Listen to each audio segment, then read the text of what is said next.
ETF index mutual funds నేర్చుకుని stock మార్కెట్లో రాణించాలనుకుంటున్నారా? వెంటనే ఈ నెంబర్కి కాల్ చేయండి.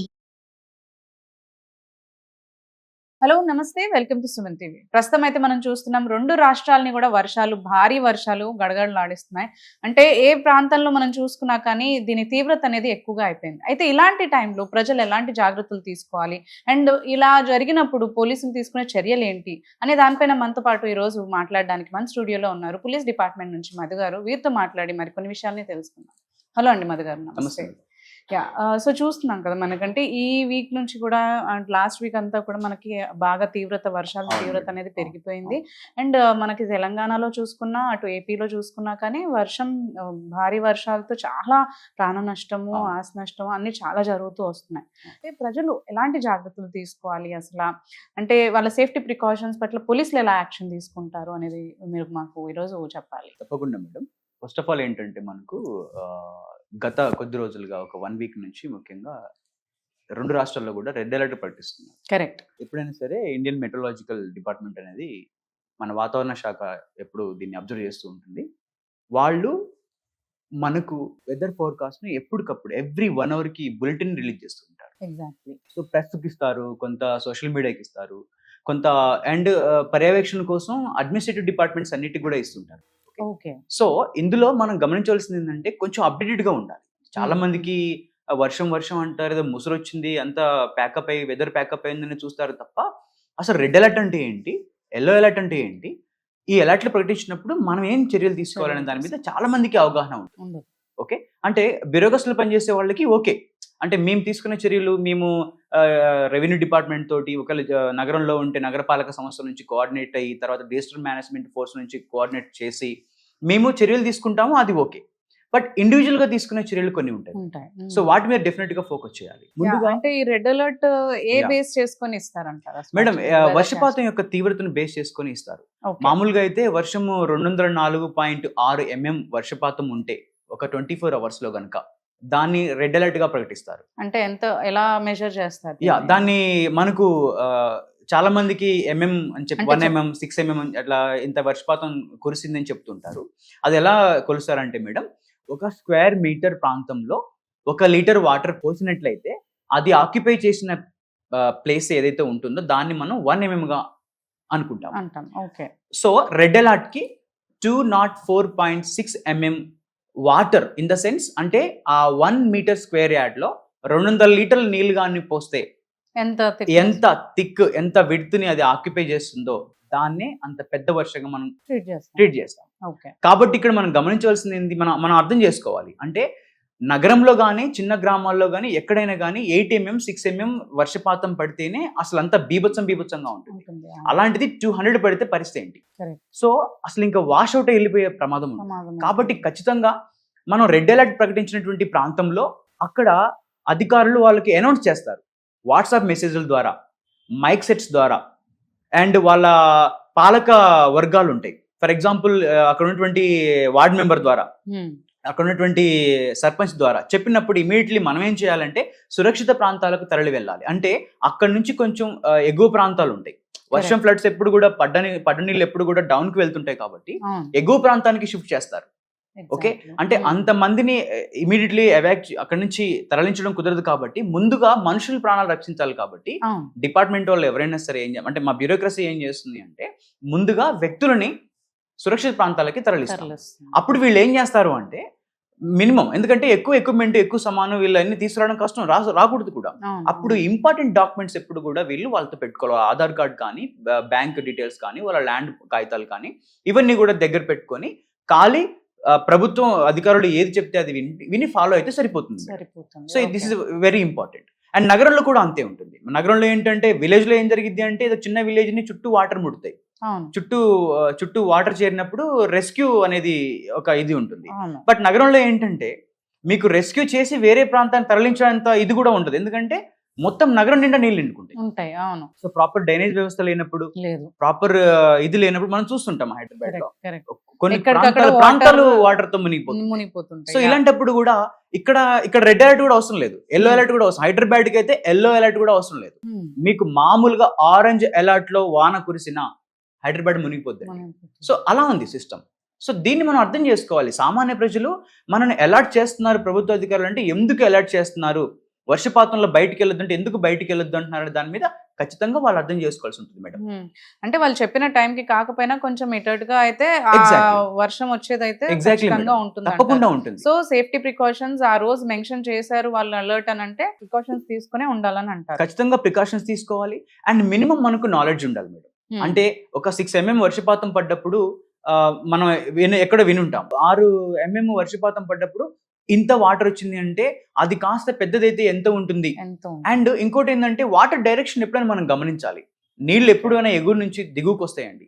ఓకే, ఈ రోజు మూసీ రివర్ ఉంది, మన నగరంలో ఎక్కడ నీళ్లు కురిసినా మూసీ రివర్ వైపే వెళ్తాయి. ఓకే, అలాగే చెరువులు ఉన్నాయి, హిమాయత్ సాగర్ ఉంది, హుస్సేన్ సాగర్ ఉంది, మనకు ఎక్కడ కురిసినా మళ్ళీ వాటర్ అక్కడికే ఫ్లో వస్తుంది. సో అక్కడ పరివాహ ప్రాంతంలో ఉన్న వాళ్ళు చాలా అప్రమత్తంగా ఉండాలి. ఇప్పుడు మూసీ పరివాహ ప్రాంతంలో ఉన్న వాళ్ళు ఇప్పుడు హిమాయత్ సాగర్ గేట్లు ఎత్తేస్తే ఆ గేట్లు ఎత్తేయడంతో పాటు ఇంకా రకరకాల వేలో చేరిన నీరంతా నదిలోకి ప్రవాహం వస్తుంది. అప్పుడు ఆ పరివాహ ప్రాంతంలో ఉన్న వాళ్ళు ఖచ్చితంగా అలర్ట్ అయ్యి వాళ్ళు అర్థం చేసుకోవాలి. ఇన్ కేసు వాళ్ళు రెస్క్యూ చేయబడకపోతే వాళ్ళు ఇమీడియట్లీ డైల్ 100కి కాల్ చేయొచ్చు, లేదంటే ఎగ్జాక్ట్లీ డైల్ 100 మీకు హెల్ప్ లైన్ నెంబర్ ఉంటుంది, మీకు డైల్ 100 సరిపోతుంది అన్నిటికీ కూడా. మీరు అసలు ఏమి చేయవచ్చు, ఎలాంటి హెల్ప్ కావాలన్నా కానీ ఎలాంటి హెల్ప్ కావాలన్నా మీరు డైల్ 100కి కాల్ చేయొచ్చు, ఫైర్ డిపార్ట్మెంట్ కి కాల్ చేయొచ్చు, కన్సర్న్ GHMs కి కాల్ చేయొచ్చు, లేదంటే మీ కార్పొరేటర్ ఉంటారు, మీ వార్డ్ మెంబర్ ఉంటారు, వాళ్ళకు కూడా మీరు కాల్ చేసి మేము ఇలాంటి పరిస్థితుల్లో ఉన్నాము, మాకు చుట్టూ నీళ్లు చేరాయి, మేము బయట అడుగు పెడితే చనిపోయే ప్రమాదంలో ఉన్నామని మీరు హెచ్చరిస్తున్న అంటే మీరు హెల్ప్ అడిగినప్పుడు తప్పకుండా మీకు హెల్ప్ ఉంటుంది మేడం. ఎలాంటి యాక్షన్ తీసుకుంటారు వెంటనే ఇలాంటి కాల్స్ వెళ్ళినప్పుడు ప్రజల నుంచి? సో వెంటనే వాళ్ళకి రెస్క్యూ అనేది అవ్వడానికి ఎలాంటి చర్యలు తీసుకుంటారు, అంటే ఎలాంటి యాక్షన్స్ అనేవి జరుగుతాయి? ఎగ్జాక్ట్లీ మేడం, బేసిక్ గా ఎనీ రెస్క్యూ అనేది ఒకరితో జరగదండి. స్థానిక కార్పొరేటర్ తోటి మేము మాట్లాడి స్టేట్ డిజాస్టర్ మేనేజ్మెంట్ అథారిటీ మాకు ఉంటుంది, వాళ్ళతో మాట్లాడి వాళ్ళ దగ్గర స్పెషల్ ఎక్విప్మెంట్ ఉంటాయి రెస్క్యూ చేయడానికి. రోప్స్ అని బెలూన్ పడవలు లాంటివి కొన్ని ఉంటాయి అన్నమాట. సో ఆ ఎక్విప్మెంట్ ద్వారా, అలాగే మనం జేసీబీలు వాడతాం కొన్ని, ఓకే కొన్ని జేసీబీలు వాడతాం. తర్వాత కొంతమంది గజ ఈతగాళ్ళు ఉంటారు, ఓకే వాళ్ళని మనం ఉపయోగిస్తాం. సో ముందుగా అయితే పోలీస్ డిపార్ట్మెంట్ కి సమాచారం అందితే మేము GHMC వాళ్ళకి మరియు డిజాస్టర్ మేనేజ్మెంట్ ఫోర్స్ వాళ్ళకి కోఆర్డినేట్ అయ్యి వాళ్ళ హెల్ప్ తీసుకొని పోలీస్ డిపార్ట్మెంట్ వంతు అయితే, ఎందుకంటే అందుబాటులో మేమే ఉంటాం కాబట్టి త్వరితగతంగా మేము చేస్తాం. ఇన్ కేస్ అది పెద్దగా ఉంది, ఫ్లడ్ ఎక్కువ ఉంది, వాటర్ ఫ్లో హెవీ స్పీడ్ గా ఉంది and we don't have equipments అనుకున్నప్పుడు తప్పకుండా డిజాస్టర్ మేనేజ్మెంట్ హెల్ప్ తీసుకొని విత్ హెల్ప్ ఆఫ్ దెమ్ మేము రెస్క్యూ చేస్తామండి. ఇన్ కేస్ అలా కూడా అవన్నీ పరిస్థితుల్లో ఉంటే హెలికాప్టర్ ద్వారా స్లేదరింగ్ అనేటువంటి మెథడ్ ఉంటుందండి. హెలికాప్టర్ ద్వారా పైనుంచి తాడు ద్వారా దిగి కూడా రక్షించిన సమయాలు ఎన్నో ఉన్నాయి. సో కాబట్టి మిమ్మల్ని మీరు రక్షించుకోవడానికి ముందు మీరు అవేర్ అయి ఉండాలి. ఏ ప్రాంతంలో ఉన్నామో, ఎంత వర్షం వస్తుంది, వర్షం పడితే నేను మునిగిపోతానా లేదా అనేది ప్రతి సామాన్యుడికి అవగాహన ఉండాలి. అలా ఒకవేళ అనుకోకుండా మునిగిపోయినా, ఫర్ ఎగ్జాంపుల్ చాలా మంది నైట్ పడుకుంటారు, తెల్లారితే ఇంటి నిండా నీళ్ళు చేరుతాయి, వాళ్ళకి ఏం చేయాలో అర్థం కాదు. అప్పుడు ఇమీడియట్లీ మీరు ఇప్పుడు వర్షం వచ్చి నీరు చేరడానికి 2 గంటలు చాలండి, గంట చాలండి. సో అలాంటప్పుడు చాలా జాగ్రత్త పడుతూ ఉండాలి. అలాగే మీరు చూసుంటే న్యూస్ లో నిన్న మొన్న JNKలో క్లౌడ్ బ్రస్ట్ అని చెప్పి విన్నాము. సో ఇక్కడ ఆఫ్ కోర్స్ ఇది ఎక్కువ కొండ ప్రాంతంలో ఉంటుంది, మనకు ఆ అవకాశం లేదు. సో క్లౌడ్ బ్రస్ట్ ఎప్పుడు కూడా కొండ ప్రాంతంలో ఉంటుంది కాబట్టి వాళ్ళు అక్కడ అప్రమత్తంగా ఉండాల్సి ఉంటుంది. సో ఇక్కడ కూడా అంటే క్లౌడ్ బ్రస్ట్ అనేది with in the fraction of second లో ఒకేసారి వచ్చి వాన పడుతుంది. ఇక్కడ అలా కాదు, మనకు వెదర్ మారుతుంది, కొన్ని చినుకులు పడతాయి, కొంచెం స్టార్ట్ అవుతుంది, ఈదురుగాలు స్టార్ట్ అవుతాయి. అది రైజ్ అవుతున్న కొద్దీ మనం అర్థం చేసుకోవాలి, ఓ ఇటు వస్తాయి నీళ్లు, సో ఇలా నేను మునిగే ఛాన్స్ ఉంది కాబట్టి నేను రెస్క్యూ చేసుకోవాలని చెప్పేసి ప్రతి ఒక్క మనిషికి అవగాహన ఉండాలి మేడం. ఫస్ట్ అయితే ప్రికాషన్ ఇస్ మస్ట్ అంటారు. అలర్ట్స్ వచ్చినప్పుడు వీలైనంత వరకు ప్రికాషన్ తీసుకుని అందరూ అలర్ట్ చేసినట్టే బయటికి వెళ్లకుండా ఉంటే బెటర్. బట్ తప్పనిసరి పరిస్థితి ఇప్పుడు అందరూ పని చేసుకోవాలి కాబట్టి వెళ్ళినప్పుడు సో కావాల్సిన ఎలాంటి హెల్ప్ లైన్స్ అనేవి మనం యూజ్ చేసుకోవాలి అని అంటారు. అండ్ అవగాహన ఉన్నట్లయితే మనకి మీరు అన్నట్టు ఆ ప్లేసెస్ లోకి వెళ్లకుండా మనం అవాయిడ్ చేయొచ్చు. ఎగ్జాక్ట్లీ మేడం, ఎందుకంటే ప్రతి గంటకు మనకు బులెటిన్ వస్తూ ఉంటుంది. కరెక్ట్, న్యూస్ లో మనం ఏ న్యూస్ ఛానల్ ఆన్ చేసినా కూడా మీకు చెప్తుంటారు, ఈ రోజు ఇంత గంట క్రితం చెప్పిన మాట, గంట క్రితం ఒక హాఫ్ అన్ అవర్ క్రితం బులెటిన్ రిలీజ్ చేశారు IMD వాళ్ళు. మన ఆదిలాబాదు, మహబూబ్ నగర్, తర్వాత మన మహబూబాబాద్, ఆ తర్వాత మన కొత్తగూడెం, భద్రాద్రి కొత్తగూడెం జిల్లాలని రెడ్ అలర్ట్ గా ప్రకటించారు. ఆ తర్వాత ఖమ్మం, హైదరాబాదు, నల్గొండ, సూర్యాపేట ఇలాంటి జిల్లాలని ఎల్లో అలర్ట్ గా ప్రకటించారు. ఇప్పుడు రెడ్ అలర్ట్ అనగానే చాలా సార్లు ప్రకటించారు, ఏముందిలే అనుకుంటే కాదు. ఎందుకంటే ముందస్తు చర్య కోసం ప్రకటిస్తారు. కరెక్ట్. అంటే వర్షం పడే అవకాశం ఉంది అంటే దాని అర్థము లేదు అని కాదు, దాని అర్థం 100% వర్షం ఉంది అంటే. ఇప్పుడు మనం అనుకున్న 204.6 mm పడపోవచ్చేమో, 10% పడొచ్చు, 20% పడొచ్చు, కానీ అసలు 10-20 పడితేనే మనం అల్లాడిపోతామండి. సో దాన్ని అర్థం చేసుకోవాల్సి ఉంటుంది మనం. రెడ్ అలర్ట్ ప్రకటించనే ఏం లేదులే, చాలా సార్లు రెడ్ అలర్ట్ ప్రకటించారు ఏమీ కాలేదు అనుకోవడం పొరపాటు. ఖచ్చితంగా మీ డాక్యుమెంట్లతోటి మీరు నెక్స్ట్ ఆర్డర్ కోసం ఎదురు చూడాలి. రెడ్ అలర్ట్ ప్రకటించినప్పుడు 80% బయట తిరగడానికి వీల్లేదు, అత్యవసరం అయితే తప్ప. ఇన్ కేస్ ఏదైనా అత్యవసరమైంది, మీ చుట్టూ వాటర్ చేరే ప్రమాదం ఉంది అనుకున్నప్పుడు with the help of police, with the help of local bureaucracy తోటి మీరు బయటికి వెళ్ళండి, మీరు పర్మిషన్ తీసుకోండి, వాళ్ళు వెహికల్ అరేంజ్ చేస్తారు. తప్పకుండా మేడం, మేము ఫ్లడ్ మేనేజ్మెంట్ చేసేటప్పుడు ఆ బ్యారికేడ్స్ పెట్టి కొన్ని రోడ్స్ ని బ్లాక్ చేసి, ఏ ప్రాంతంలో అయితే ఫ్లడ్ ఉంటుందో, చిన్న చిన్న వాగులు పొంగినా కూడా అక్కడ మా పోలీసు వాళ్ళు బ్యారికేడ్స్ పెట్టి ఒక వ్యక్తి అక్కడ కాపలా ఉండి వ్యక్తులను దాటకుండా చేస్తాం. సిటీస్ లో కూడా డ్రైనేజ్ ప్రాపర్ గా లేదు కాబట్టి మీరు అన్నట్టు కొంచెం వర్షం వచ్చినా గానీ అది మొత్తం ఇంట్లోకి నీళ్ళు వచ్చేయడం అనేది జరుగుతుంది అంటుంటారు. సిటీలో ఏదైనా చిన్న నాలా పొంగుతుంది అనుకోండి, మేము అక్కడ బ్యారికేడ్స్ పెట్టి కాపలా ఉంటే, సార్ ఏముంది సార్ మేము రోజు దాటుతున్నాం కదా దీన్ని, అదేంటి సార్ మీరు దాటొద్దు అంటారు అంటే, అది చిన్నగానే ఉంటదేమో కానీ ఫ్లోటింగ్ ఎక్కువ ఉంటది.